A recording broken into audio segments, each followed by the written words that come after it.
आज हम ईश्वर की एक ऐसी भक्त की कहानी सुनेंगे जिसकी भक्ति ने भगवान को भी अपने द्वार तक आने पर मजबूर कर दिया।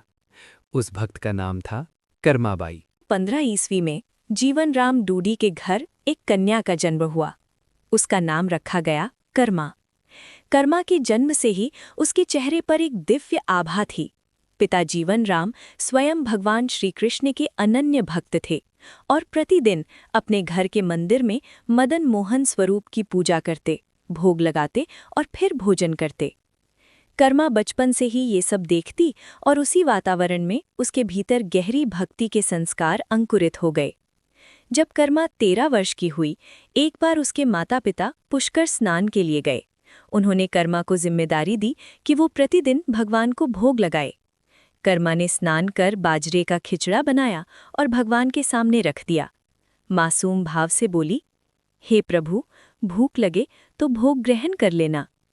लेकिन भगवान ने भोग नहीं किया। कर्मा चिंतित हो गई। उसने गुड़ और घी मिलाकर स्वाद बढ़ाया, फिर भी भोग ग्रहण नहीं हुआ।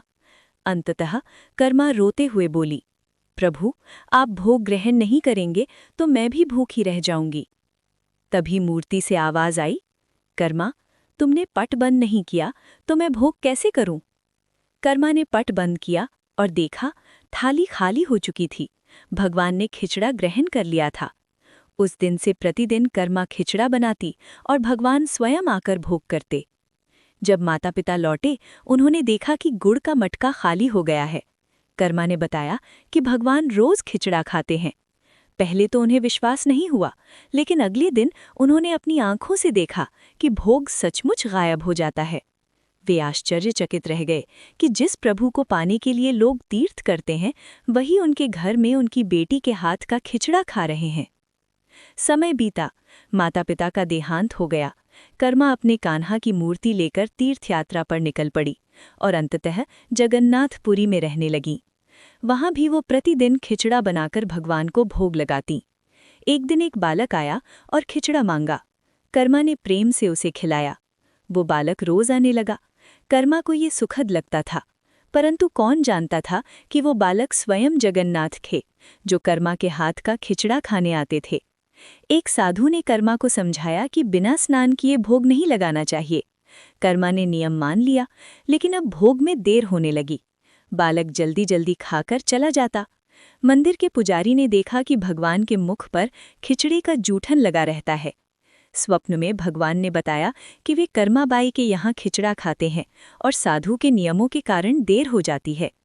पुजारी ने साधु को समझाया कि भक्ति भाव नियमों से ऊपर है। साधु ने अपनी गलती स्वीकार की और कर्मा से कहा कि वो पहले की तरह ही भोग लगाए। वर्षों तक कर्माबाई ने प्रेम पूर्वक भगवान को खिचड़ा खिलाया। अंततः जब उनका जीवन पूर्ण हुआ, वे प्रभु में लीन हो गईं। उसी रात राजा को स्वप्न में भगवान ने कहा, मेरी भक्त कर्माबाई अब मेरे साथ हैं। आज से मेरे भोग में प्रतिदिन उनका खिचड़ा भी चढ़ेगा। तब से जगन्नाथपुरी में भगवान जगन्नाथ के भोग में कर्माबाई का खिचड़ा भी चढ़ता है।